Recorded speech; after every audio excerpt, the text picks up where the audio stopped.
وخلق منها زوجها وبث منهما رجالا كثيرا ونساء واتقوا الله الذي تساءلون به والأرحام إن الله كان عليكم رقيبا يا أيها الذين آمنوا اتقوا الله وقولوا قولا سديدا يصلح لكم أعمالكم ويغفر لكم ذنوبكم ومن يطع الله ورسوله فقد فاز فوزا عظيما ثم ما بعد يقول جل شأنه في القرآن الكريم بعد أعوذ بالله من الشيطان الرجيم مثل الذين ينفقون أموالهم في سبيل الله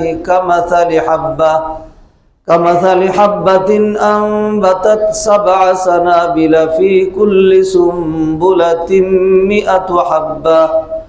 والله يضاعف لمن يشاء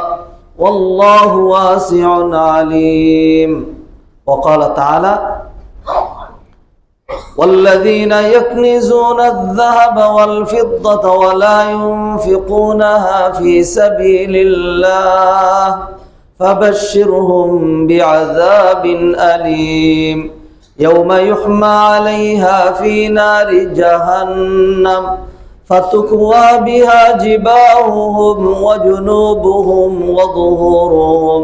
هذا ما كنزتم لأنفسكم فذوقوا ما كنتم تكنزون وعن ابن عباس رضي الله تعالى عنهما قال قال رسول الله صلى الله عليه وسلم عن ابن عباس رضي الله تعالى عنهما قال كان رسول الله صلى الله عليه وسلم أجود الناس وكان أجود ما يكون في رمضان حين يلقاه جبريل قال رسول الله صلى الله عليه وسلم أجود من الريح المرسلة وعن أبي هريرة رضي الله تعالى عنه قال قال رسول الله صلى الله عليه وسلم من آتاه الله مالا فلم يؤدي زكاته مثل له يوم القيامة شجاعا أقرع له زبيبتان يطوقه يوم القيامة ثم يأخذ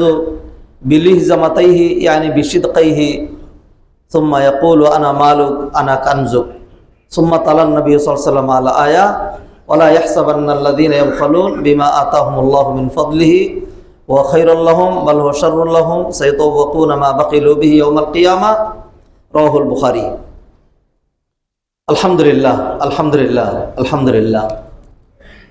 মুসল্লিয়ান ইকরাম দিনদার মুত্তাকি পরহেজগার রোজাদার ভাই ও বোনেরা মাহে রমাদানের দ্বিতীয় জুমা দেখতে দেখতে রমাদানের 1/3 চলে গেল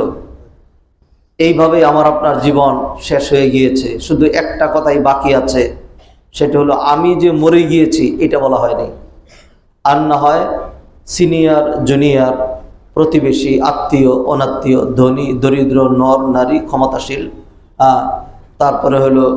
যত রকম কল্পনা করতে পারি সব ধরনের মানুষ চলে গিয়েছে যাচ্ছে শুধু আমার আপনার একটা কথা বলা বাকি যে আমি মরে গেছি মরে যাওয়ার পর তো বলা যাবে না সেই জন্য এর আগেই একটু সাবধান হওয়া দরকার যেইভাবে 2025 শেষ হয়ে গিয়েছে যেইভাবে মাহে রমাদানের 1/3